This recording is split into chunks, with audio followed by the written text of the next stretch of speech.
Hamzeh Daoud, a student at Stanford University, has vowed, "I'm going to physically fight Zionists next year if someone comes at me with that Israel is a democracy bullshit.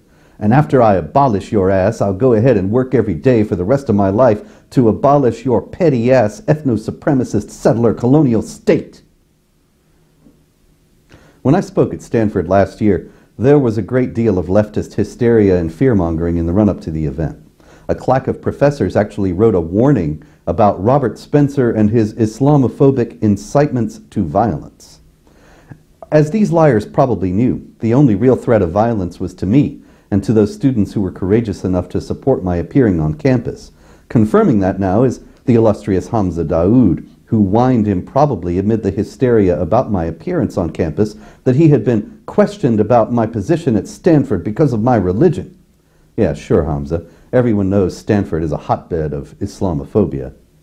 Anyway, Daoud, who is not surprisingly at the Jihad-abetting United Nations Refugee Agency, the UNHCR, has now confirmed who the violent thugs really are. The fearless, peerless Stanford College Republicans issued a statement pointing out what everyone at Stanford should know. Threatening to assault other students who hold a different point of view is anathema to a free society and any kind of education, let alone the operation of the premier research university in the world. Amid the uproar over my appearance at Stanford and the planned disruption of my event by administrators and students, I noted that in endeavoring to make sure that as few people as possible heard me, and in relentlessly defaming me in the student press before the event, Stanford administrators, faculty, and students were behaving like fascists. In The Coming of the Third Reich, historian Richard J. Evans explains how, in the early days of National Socialist Germany, stormtroopers, brown shirts, organized campaigns against unwanted professors in the local newspapers and staged mass disruptions of their lectures. To express dissent from Nazi positions became a matter of taking one's life into one's hands. The idea of people of opposing viewpoints airing their disagreements in a civil and mutually respectful manner was gone. One was a Nazi or one was silent and fearful. The Stanford fascists in question, when they took notice of this charge at all, ridiculed it.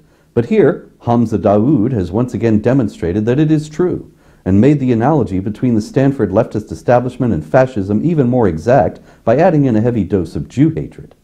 Will Hamzeh Daoud be expelled from Stanford? Will he be fired from the UNHCR? Are you kidding?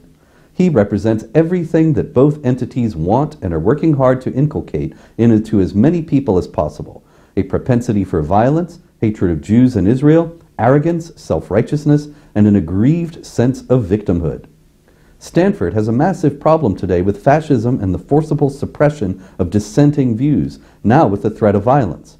But its administrators, who doubtless hold views practically identical to those of Hamzeh Daoud, will no doubt do nothing but aid and abet the growth of fascism on campus by continuing to encourage the likes of Hamzeh Daoud and the spurious pose of aggrieved victimhood that he has, callow as he is, already mastered. The problem, you see, is not jihad mass murder, nor is it the institutionalized oppression of women, gays, and others under Sharia, nor is it the Palestinians who pass out candies and hold celebrations over the wanton massacre of Israeli civilians. No, none of those are problems at all. And the demonization and suppression of views that aren't hard left on campus, that merits no notice whatsoever. No, the real problems today are Islamophobia, Zionism, American imperialism, racism, and the rest. Stanford and other universities and colleges are busy all over the country indoctrinating a generation of Hamzeh Daouds. When these programmed bots, inclined to violence and both incapable and contemptuous of rational thought, are let loose on American society, watch out. I'm Robert Spencer, a Shillman Fellow for the David Horowitz Freedom Center and Director of Jihad Watch. This video has been brought to you by the Center for Security Policy.